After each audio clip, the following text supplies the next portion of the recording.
السلام علیکم، welcome to my YouTube channel. میں دل میں پیچ و داغ کھانے لگا، لیکن خود پر قابو رکھا، کیونکہ پہلے ہی اس غصے کی وجہ سے آج میں یہاں کھڑا تھا۔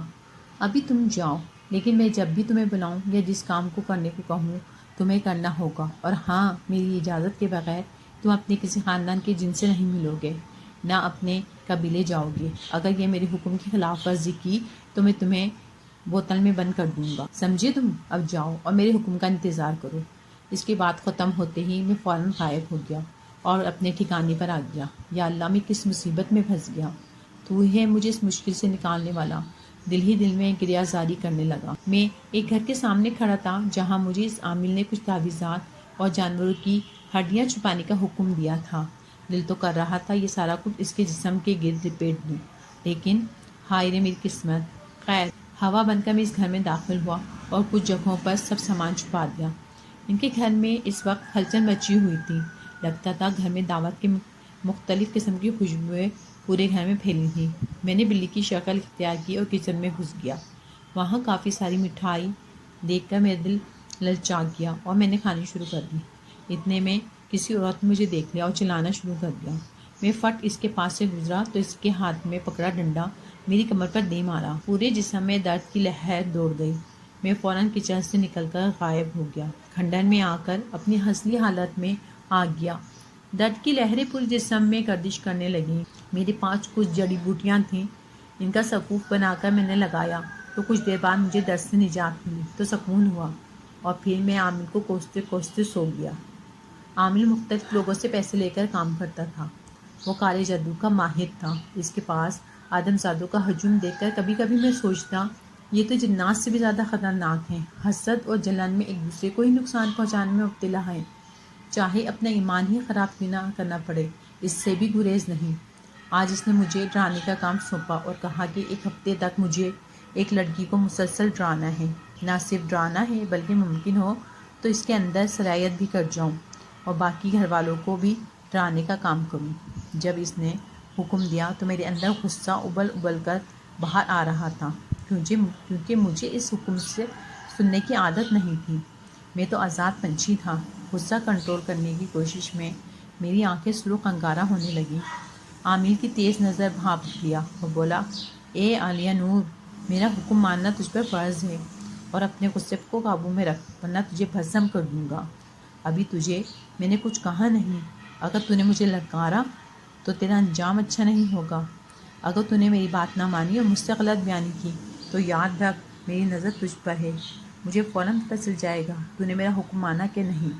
میں آپ کا سب حکم مان رہا ہوں، باقی تو آپ جنات کی سرکش فطرت سے واقف ہیں۔ جاؤ اور جا کر اپنا میرے حکم کی تعمیل کرو۔ میں خاموشی سے ہوا بن کر نکل گیا۔ اندھیری رات تھی، ہر طرف بارش زور و شور سے برس رہی تھی۔ بجلی کی گھن گرج خوف و ہراس پیدا کر رہی تھی۔ جس لڑکی کو مجھے تنگ کرنا تھا اس کا نام ملیحہ تھا۔ وہ مزے سے اپنے بستر پر سوئی ہوئی تھی۔ عام حالات ہوتے تو یقیناً یہ میرا پسندیدہ مشغلہ ہوتا، لیکن اب میرا دل نہیں چاہ رہا تھا اسے ڈرانے کو۔ خیر، میں نے زور سے کھڑکی کی پٹ کو دیوار کے ساتھ مارا۔ شور سن کر اس کی آنکھ کھل گئی۔ آنکھیں مسلتے ہوئے وہ اٹھ کر بیٹھ گئی، پھر چادر ہٹا کر بیڈ سے نیچے اتری اور ننگے پاؤں چل کر کھڑکیاں بند کرنے لگی۔ میں نے پھر دروازے کو زور زور سے بند کرنا اور کھولنا شروع کر دیا۔ ملیحہ اب کچھ ڈرنے لگی۔ اس سے پہلے کہ وہ ڈر کر کمرے سے بھاگتی، میں نے دروازے کو بند کر دیا اور خود ایک انسانی قالب میں اس کے سامنے کھڑا ہوا۔ مجھے دیکھ کر اس کے چہرے پر ہوائیاں اڑنے لگیں۔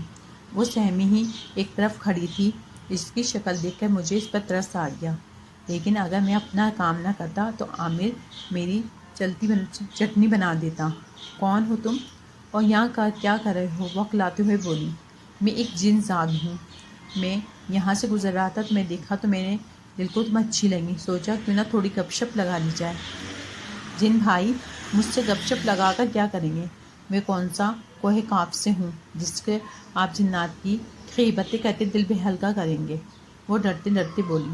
ویسے تو تمہاری ٹھیک ہے بات، میں سوچ انداز میں بولا، پر مجھے یاد میں نے تو اسے ڈرانا تھا۔ گستاخ، یہ تم کیسی باتیں کر رہی ہو؟ میں کیا تمہیں غیبتیں کرنے والا لگ رہا ہوں؟ تم نے میرے غصے کو للکارا ہے، اب چکھو مزہ۔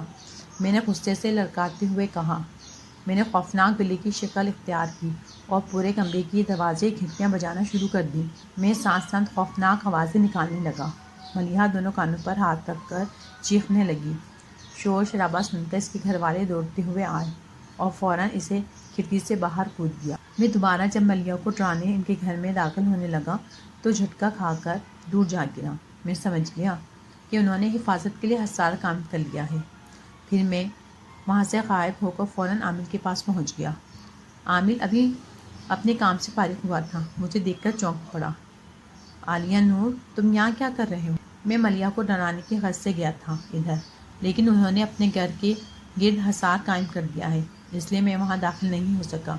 میری بات سن کر وہ کچھ دیر سوچ میں پڑ گیا۔ ٹھیک ہے، تم جاؤ، میں انہیں خود دیکھ لوں گا، ابھی میرے آرام کا وقت ہے، میں کچھ دیر سکون سے لیٹنا چاہتا ہوں، عامل نے کہا۔ میں وہاں سے نکل کر ہوا میں اڑنے لگا۔ اڑتے اڑتے میری نظر راستے میں موجود ایک کتے پر پڑی جو زخمی حالت میں پڑا تھا۔ اسے تکلیف میں دیکھ کر میرے اندر ہمدردی کا جذبہ پیدا ہوا اور مجھے حافظ صاحب کا سنایا ہوا ایک واقعہ یاد آ گیا کہ کیسے ایک عورت کو اس لیے بخش دیا گیا کہ اس نے ایک کتے کو پانی پلایا تھا۔ میں نے سوچا شاید اس کی مدد کرنے پر اللہ میری بھی مشکل آسان کر دے۔ میں فوراً نیچے اترا، کتے کو اپنے ٹھکانے پر لے آیا۔ اگرچہ کتے جن اور دوسری مخلوق کو دیکھ کر بھونکتے ہیں، لیکن وہ چونکہ زخمی تھا اس لیے اس نے شور نہ کیا۔ کچھ دن میں اس کی دیکھ بھال کرتا رہا۔ جب وہ ٹھیک ہو گیا تو اسے واپس ہی چھوڑ آیا اور جہاں سے اٹھایا تھا۔ جب میں وہاں سے اڑنے لگا تو وہ کتا دم ہلاتا مجھے دیکھ رہا تھا جیسے شکریہ ادا کر رہا ہوں۔ ہوا میں اڑتے اڑتے مجھے حضرت داتا گنج بخش علی ہجویری کے مزار سے گزرا تو میرا دل چاہا انہیں سلام کرتا جاؤں، لیکن عامل کے ڈر سے میں وہاں نہیں۔ راستے میں مجھے ایک حلوائی کی دکان دکھائی دی جہاں ایک بچہ کھڑا للچائی نظروں سے مٹھائی دیکھ رہا تھا۔ حلیے سے وہ مجھے غریب لگ رہا تھا۔ میٹھا تو میری بھی کمزوری تھی۔ میں نے فوراً انسانی قالب اختیار کیا اور حلوائی کے پاس پہنچ گیا۔ اس سے کافی ڈھیر ساری مٹھائی لی اور اس میں سے کافی زیادہ اس بچے کو دی۔ ایسا کر کے مجھے بہت خوشی ہوئی، میرے قلب میں عجیب سا سکون اتر گیا۔ پھر میں نے چند چاندی کے سکے اس حلوائی کو دیے۔ چاندی کے سکے دیکھ کر وہ حیران ہوا۔ ارے بھائی، یہ تو بہت زیادہ ہیں، وہ بولا۔ رکھ لو بھائی، میں اپنی خوشی سے دے رہا ہوں، کہہ کر فوراً وہاں سے نکل کر ساتھ ویران گلی میں چلا گیا اور وہاں سے غائب ہو کر ٹھکانے پر آ گیا۔ غصے سے ادھر ادھر ٹہل رہا تھا۔ میں جب بھی ان پر وار کرتا ہوں وہ خالی ہو جاتا ہے۔ مجھے سمجھ نہیں آتا ایسا کیوں ہو رہا ہے۔ ایسا کون سا عامل مل گیا ہے جو میرے مقابلے میں آ کھڑا ہوا ہے؟ وہ غصے سے بول رہا تھا۔ عالیہ نور، تم جاؤ اور پتہ کرو کس کی مدد سے وہ لوگ یہ سب کر رہے ہیں۔ میں وہاں نہیں جا سکتا، حصار سے ٹکرا کر باہر ہی رہ جاتا ہوں۔ میں نے کہا، تم انسانی قالب میں ڈھل کر کسی دوسرے انسان کو پیسے دو اور اسے ان کی مخبری پر لگا دو۔ اس طرح جو بھی تمہارے علم میں آئے فوراً مجھے بتاؤ۔ جی ٹھیک ہے، اللہ کرے وہ جو بھی ہے تمہارا ایسا حشر کرے کہ زندگی بھر تم کچھ نہ کر سکو۔ میں دل ہی دل میں سوچتا وہاں سے نکل کر ملیحہ کے گھر آ گیا۔ ایک بار پھر میں نے اس کے گھر میں داخل ہونے کی کوشش کی تو حیرت انگیز طور پر میں اندر سے لگ گیا۔ اس کا مطلب حصار ختم کر دیا انہوں نے۔ میں اندر داخل ہوا تو سامنے ملیحہ بیٹھی نظر آئی۔ میں اس کی جانب بڑھا اور انسانی قالب میں اختیار کر لیا۔ مجھے دیکھ کر اس نے دل خراش چیخ ماری۔ اس کی آواز سن کر سب دوڑے چلے آئے۔ ان میں ایک چہرہ جانے پہچانا بھی تھا۔ انہیں دیکھ کر میں چونک گیا۔ وہ بھی مجھے دیکھتے ہی پہچان گئے۔ ارے عالیہ نور، تم یہاں؟ وہ حیران ہوئے۔ میں بھی حیرانگی سے انہیں دیکھ رہا تھا۔ جی حافظ جی، میں عالیہ نور، آپ کا آنا کیسے ہوا؟ باقی سب حیرانگی سے دیکھ رہے تھے۔ پھر ملیحہ کی ماں بولی، حافظ صاحب آپ انہیں جانتے ہیں؟ ہاں، یہ میرا شاگرد رہ چکا ہے، وہ بولے۔ آپ نے کبھی بتایا نہیں کہ آپ جنات کو بھی پڑھاتے ہیں؟ وہ متاثر کن لہجے میں بولی۔ ایسی باتیں عام لوگوں میں کریں تو خوف و ہراس پھیلتا ہے، انہوں نے جواباً کہا، اور پھر وہ میری جانب متوجہ ہوئے۔ اے عالیہ نور، تو یہاں کیا کر رہا ہے؟ میں آپ کو نہیں بتا سکتا، میں بے بسی سے بولا۔ تم چلو میں تمہارے ساتھ میرے گھر، اور ہاں بتاؤ کیا معاملہ ہے؟ میں نہیں جا سکتا، اگر میں گیا اس عامل کو پتہ چل جائے گا اور وہ مجھے نہیں چھوڑے گا، میں خوفزدہ انداز سے بولا۔ کچھ نہیں ہوتا، تم چلو میرے ساتھ، وہ پرزور انداز سے بولے۔ حافظ صاحب چونکہ میرے استاد تھے، ان کی میں بہت عزت کرتا تھا، اس لیے ان کی بات کا ٹالنا میرے لیے ناممکن تھا، چاہے بعد میں جتنا بھی نقصان اٹھانا پڑے۔ خیر میں ان کے ساتھ چل دیا۔ ان کے گھر پہنچ کر ان کو سارا ماجرا سنایا۔ پھر میری بات سن کر وہ بولے، وہ جھوٹ بولتا ہے، تم جہاں مرضی جاؤ، جو مرضی کرو، اسے کچھ پتہ نہیں چلتا، حتیٰ کہ تم اس سے جھوٹ بھی بولو گے تو اسے پتہ نہیں چلے گا، اس لیے ڈرو مت۔ ویسے بھی اللہ کے بعد میں تمہارے ساتھ ہوں، انشاءاللہ میں تمہیں اس سے نجات دلاؤں گا۔ کیا یہ بات سچ ہے؟ میں حیرانگی سے بولا، ہاں 100%، اگر تم چاہو تو آزما لو۔ وہ پر یقین انداز سے بولے، اس نے مجھے یہ معلوم کرنے کے لیے بھیجا ہے کہ ملیح کی مدد کون کر رہا ہے، اس کی خبر دوں اسے؟ تم اسے میرے بارے میں بتا دو، حافظ جی نے کہا، لیکن اگر اس نے آپ کو نقصان پہنچا دیا تو؟ میں نے پریشان کن لہجے میں کہا، کچھ نہیں ہوتا، مجھے اپنے رب پر پورا بھروسہ ہے، جیت ہمیشہ نیکی کی ہوتی ہے، اور میں تمہیں جلد ہی اس کی غلامی سے نجات دلا دوں گا انشاءاللہ، لیکن تم بھی وعدہ کرو آئندہ کسی کو تنگ نہیں کرو گے۔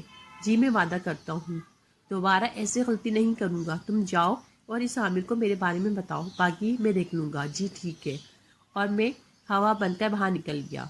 عامل کے پاس پہنچ گیا تھا، اب اس کے سامنے کھڑا تھا۔ بتاؤ مجھے کون سا عامل ان کی مدد کر رہا ہے؟ وہ بولے، حافظ مشتبہ نام ہے ان کا، لیکن انہیں سب حافظ جی کہتے ہیں، وہ ان کی مدد کر رہے ہیں۔ حافظ صاحب کے نام سن کر وہ چونک گیا، پر کہاں رہتا ہے؟ میں نے ان کا علاقے کا نام بتایا۔ او یہ تو وہی حافظ ہے، اسے میں دیکھ لوں گا، عامل نخوت سے لہجے میں بولا۔ میں کچھ دنوں کے لیے کہیں جا رہا ہوں، واپس آؤں گا تو اس حافظ سے بھی نمٹ لوں گا۔ وہ پھر سے بولا، میں جو دل میں سوچ رہا تھا، ابھی عامل کو سب پتہ چل جائے گا، لیکن اس نے کچھ نہیں کہا۔ اس کا مطلب یہ ہے عامل صرف مجھے ڈرانے کے لیے بولتا تھا کہ میں جو بھی کروں گا اسے معلوم ہو جائے گا۔ کتنا مکار جھوٹا عامل ہے، اتنا عرصہ مجھے بیوقوف بنائے رکھا۔ یہ میرے اعمال کی سزا ہے جو مجھے اب تک لوگوں کے ساتھ کرتا رہا۔ میں نے دل گرفتگی سے سوچا، پھر میں وہاں سے کھنڈر میں چلا گیا۔